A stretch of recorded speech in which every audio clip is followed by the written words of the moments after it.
Our sixth point, choose emotionally safe relationships. When you notice thoughts like everybody's going to leave me, I am not enough, ask yourself, is this a fact or a fear? So start loving the reasons why you aren't confident. There is so much importance in speaking positivity over yourself. When it comes to confidence, they did not lie when they said, fake it till you make it. The I Am Her podcast is a podcast where we literally talk about anything and everything that involves becoming her. Because at the end of the day, we need to be able to look at ourselves and be like, you know what? I am definitely her. Hey my loves, welcome to the I'm Her podcast with Princess Royalty. On this podcast, we speak about literally anything and everything. Welcome back my loves. Happy New Year to each and every one of you. I hope 2025 was a great year for you, and I hope 2026 is even better. Guys, the last time we posted something was a year ago. Guys, I am so sorry. A lot happened. We're gonna speak a little bit about what happened and why I disappeared, but we are back and we are better and we are carrying on, because at the end of the day, we are evolving, we are growing, we are becoming her. So let's talk about what happened, guys. What happened, guys? Life happened.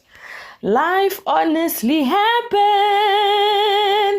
Guys, I feel that I went through a phase of kind of like rediscovering myself all over again. I feel like when you grow older, you change. And for me, what was so difficult about discovering myself, or let me say discovering a better version of myself, is I didn't see it as, okay, I am evolving, I am becoming better. I looked at it as I'm losing myself, because suddenly the things that I loved doing, I did not like doing them anymore. The things that would bring me joy, satisfaction, all of a sudden it shifted. I've always been that type of person that's very outgoing, very bubbly, and suddenly it just shifted. It wasn't as if it completely went away, but I noticed that there was a shift. I noticed that I'm not as bubbly as I used to be. I'm not as outgoing as I used to be. I used to be that type of a person that loved being outside all the time. And suddenly I found myself being a homebody. So I started to question, like, what is going on? Are we losing ourselves? It really stressed me. It didn't go well at first, but towards the end, I then understood that, you know what, you are never going to remain the same. I am not the girl that I was when I was 16, when I was 10 or 5. We evolve, we change, we become new people. So I just went through that process, but now we are back, we are better. That's why the girl was not posting, because the girl was going through things. But now we are better by the grace of God, and we are back. So guys, for those that do not know what this podcast is about, let me just do an introduction. So the I Am Her podcast is a podcast where we speak about literally anything and everything, my love. We speak about the things that people do not like to speak about. We speak about mental health issues, depression, anxiety, BPD. We speak about bipolar, girl, anything and everything we speak about here. We also speak about trauma. We speak about the messy things, and I like to use the term things that people like to keep in their closet. When you meet people, or when you interact with people, you're not just going to easily just go and say, oh, listen, I struggle with anxiety. That's something you'd actually try keep hidden. You're not going to go and post and say, oh, guys, I struggle with this and that. You will post the things that are aesthetically pleasing. And unfortunately, we live in a time, in a world, in a space where it's not aesthetically pleasing to speak about the nasty stuff, the dirty stuff, the struggles. It's easier to post the nice stuff, the soft stuff, you know. So on this podcast, we talk about the messy stuff. We talk about the real stuff, the things that we hide, the things that we struggle with. We speak about everything. We speak about confidence. We are just a podcast that strives to help all the girlies become better, get to a point where they know and tell themselves that, listen, I am her. You are born her. You will always be her, baby. You will always be her, my love. But we are striving to be a better her, right? So if that's something that you like, if you want to evolve when it comes to your confidence, your self-worth, your self-love, your mental health, anything that you feel you need to work on, my love, on this platform, we are going to be doing that. And I will tell this to y'all a million times. I am not going to come here and act like I have everything together. I do not. I will be very honest with y'all. This is a journey we are taking together. This is not something that I have done and I have achieved. We are always going to be a working in progress. I believe that you can never reach a point where you are 100%. You are always working to be better. So this is a journey that we are taking together, my loves. So yeah, without wasting any more time, let's talk about what we are here to talk about today. So guys, today I'm here to speak about abandonment issues, fear of rejection, anxious attachment, whatever you want to call it. It has different names, but mainly the main name that we are going to use for all these things is abandonment issues. Because guys, I always look at things as if it were a tree. For a tree to stand, it needs roots. And a tree has branches. So the root of the tree is abandonment issues. And then the branches are fear of rejection, trust issues, anxious attachment, all these things. So we're going to talk about fear of rejection. And I just wanted to speak about my own fears regarding rejection and my own abandonment issues. And I'm just going to be talking about how best we can get to a point of actually working on these things and getting to a better space, right? And I generally think that there's so much importance in working on these things, because the sad reality is some of these things invite so many negative things in our life, right?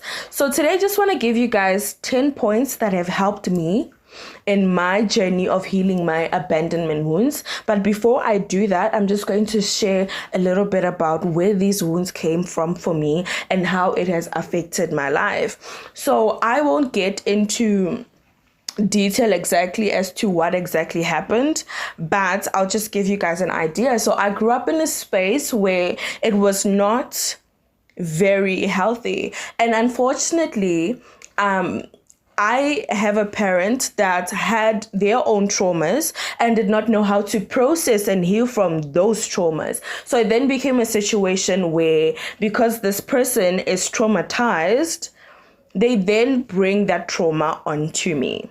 So I believe that this parent experienced a lot of abandonment, a lot of rejection growing up. And because of that, it then became a situation where, because they did not know how to, what can I say? Because they never received that, that love that they need, that care that they need, they just continued with that cycle. I mean, when you are never shown that, okay, you need to show up like this for your children, you need to do this and that, when it's something that's unknown to you, you never really do it. So I will give my parent grace when it comes to that, in the sense that they probably were never told that you are supposed to show up like this. They experienced that abandonment, they experienced that rejection, and unfortunately, they then brought it on to me. So I experienced a lot of abandonment emotionally, and it really took a toll on me. And I feel like this abandonment continued for so many years.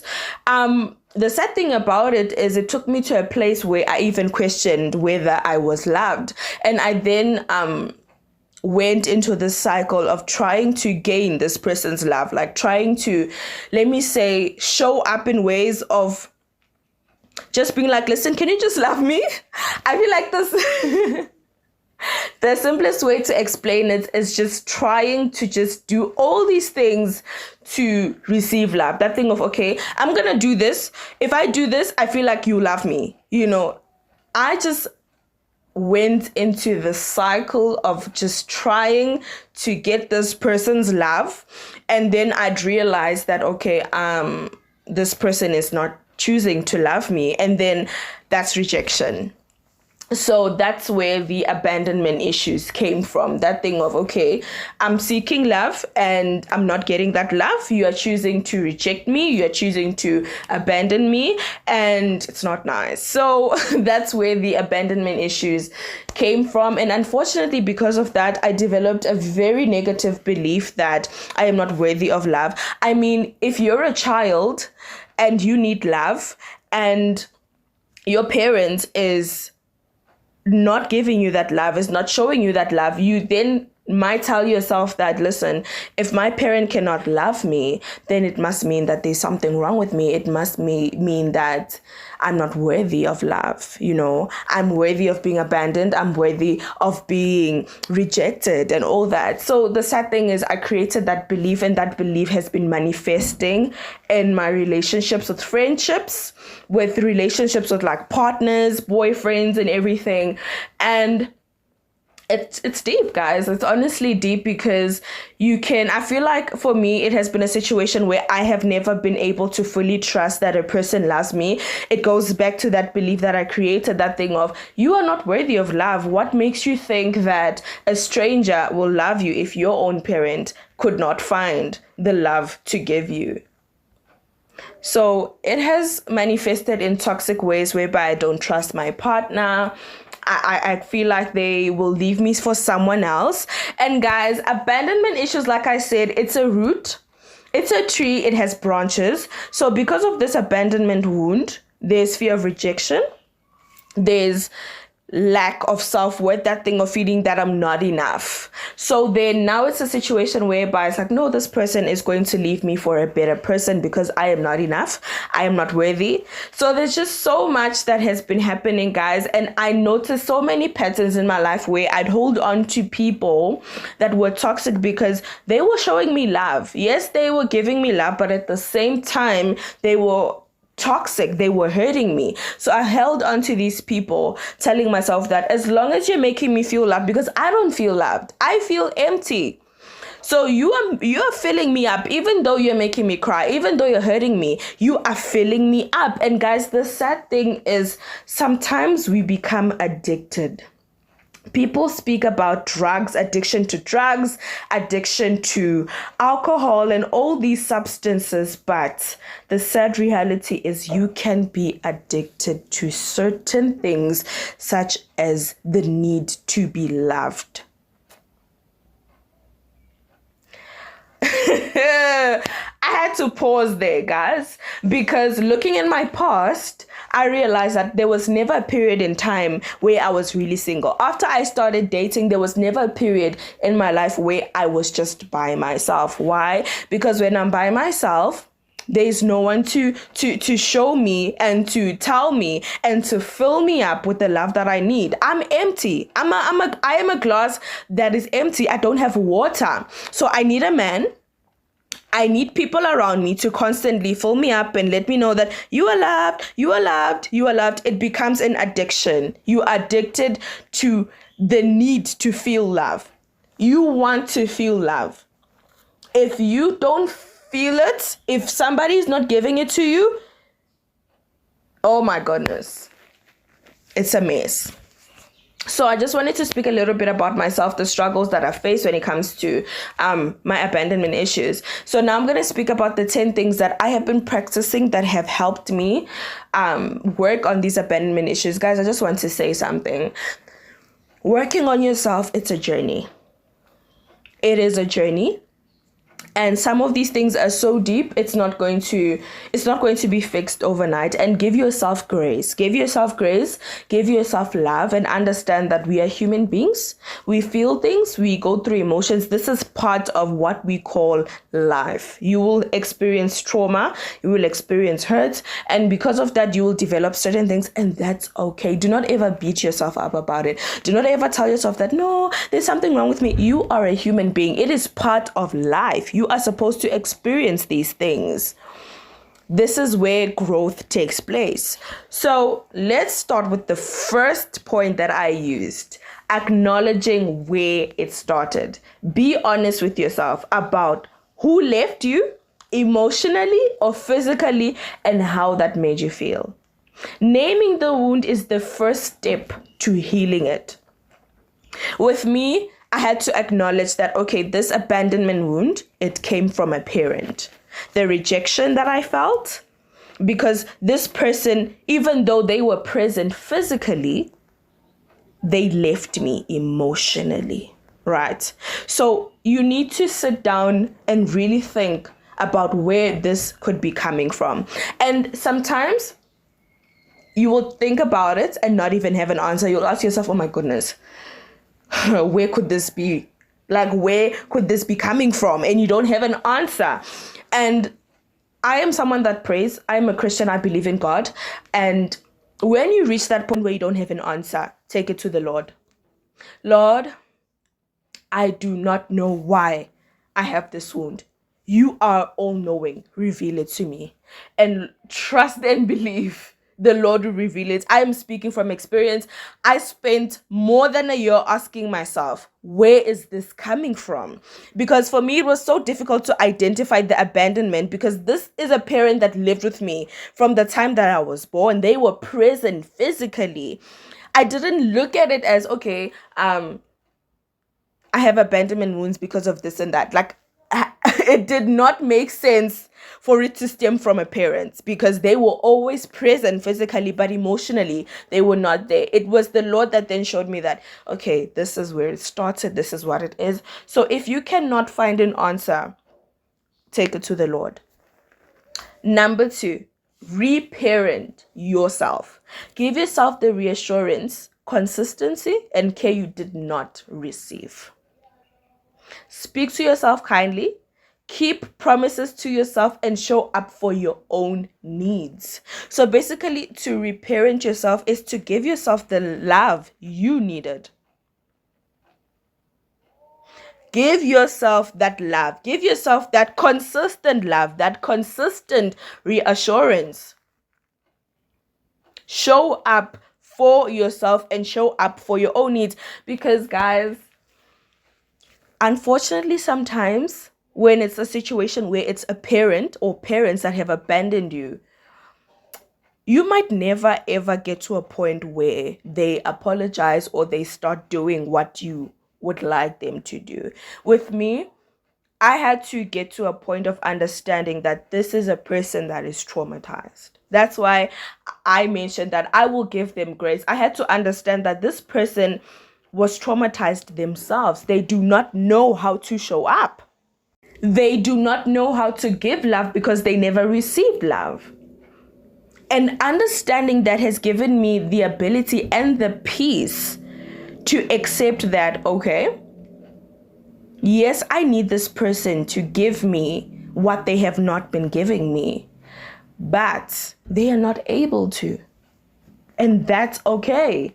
Now, my responsibility is to give that love, to give that reassurance, to give that consistency to myself, because my reality is I am hurting. The little girl in me needs that love. She is screaming. She needs it. So I cannot continue in a cycle of feeling abandoned, because it is seeping into my life. It's affecting my life. And the best thing that I can do is give myself what I lacked. Our third point is to learn to self-soothe. When fear of abandonment is triggered, calm your body first by deep breathing, grounding exercises, journaling, a warm shower, just to make your nervous system feel safe. Guys, it's important to self-soothe. And I feel like when you have abandonment issues and you're in a relationship, I'm going to use this example because this is something I struggle with. When you're in a relationship and your person does not add babe, I know that there's somebody listening that can relate to what I'm going to say. and your person does not add the word babe at the end of their sentence, or maybe they just say good morning, they don't say good morning, my love, all of a sudden you're like, no, there's something. And now you're telling yourself that this person has a girlfriend, this person is cheating on me, or this person does not love me, or this and that, I'm not enough. You're now spiraling. When that fear is active, when it's hot, guys, ooh, it's there. You need to be the person that sits down with your own self and self-soothes. And for me, even though it's so difficult, it looks like, okay, like this is literally what I tell myself. Okay, royalty. Yes, he didn't add babe. Yes, he may have not been adding babe the past 2 days, but he did not say he does not love me. Maybe he's going through something. You know, just self-soothing, taking a deep breath, doing grounding exercises, just journaling feelings and everything. Because the sad reality is when you have abandonment issues, you can be so quick to respond. You will spiral and respond. Now, instead of self-soothing, you're like, oh, why are you not saying babe to me? You have another girlfriend, you cheated. You have spiraled. And maybe that person is just going through something. There isn't a lot that's happening that is relating to you. It's a lot that is relating to him and his own personal life. Guys, and you know, self-soothing doesn't just work when it comes to that type of relationship. It works when it comes to every single relationship, guys, because you can be triggered, not even just by relationships, but so many other things. So when those situations happen, you need to be able to take a deep breath, to self-soothe, to calm down. There's so many ways that you can self-soothe. It's not just breathing, journaling. It's so much more. You would have to just find what works best for you. So there's so much importance in just self-soothing and just working on that fear that is coming out, that is screaming, that is literally saying, oh my gosh, you know. So our fourth point is to challenge abandonment thoughts. And this is a deep one. When you notice thoughts like everybody's going to leave me, I am not enough, ask yourself, is this a fact or a fear? And replace it with a more balanced truth. When you have those thoughts that I can never be loved, I am not enough, I'm not worthy, this person doesn't love me, everybody abandons me, challenge the thought and replace it with a more balanced truth. I'm going to use the example of your partner not adding babe when he texts you, because guys, I'm laughing about this because this is something I generally struggle with, and my partner knows this. And we've had a point where he's like, you know what, just because I don't add this or that does not mean that there's no love. I'm not going to communicate with you the same every day. So when your person doesn't add babe or my love, or they just say good morning, or they just say good night with no I love you, no heart, no nothing, and you tell yourself he's going to leave me, he is leaving me, he has a girlfriend, ask yourself, do you have evidence of this? Is this a fact or a fear? And replace it with a more balanced truth. Challenge your abandonment thoughts, your abandonment overthinking. Challenge it. Fight against it. Now, our fifth point is build secure boundaries. Build secure boundaries. Stop overgiving, people-pleasing, or chasing reassurance. Healthy boundaries teach your mind to not abandon yourself to keep other people. Do not give too much of yourself at the cost of yourself. You cannot fill another person's glass with water whilst you are running out of water in your own glass.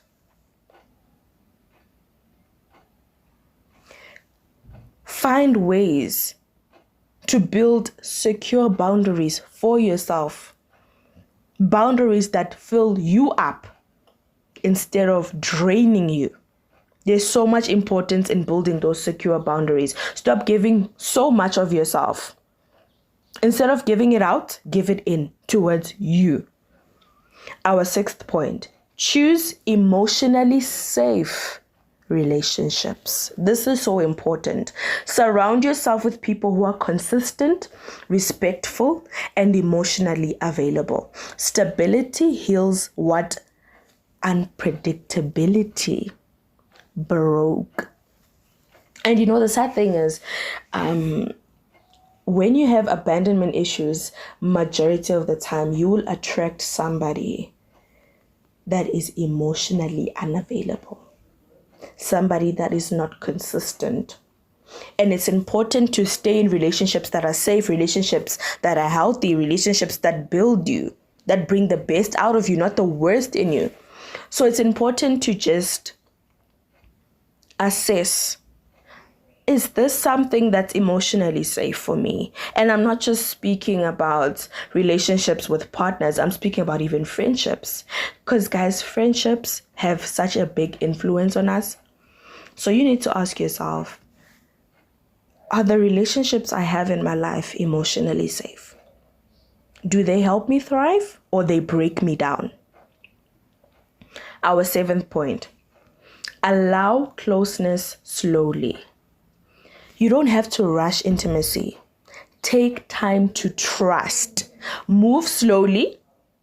And moving slowly helps your nervous system learn that closeness doesn't lead to loss. Sometimes we rush into things because we want to feel loved. We want to feel that, this person actually loves me. I'm worthy of being loved. I'm worthy of a relationship and all that.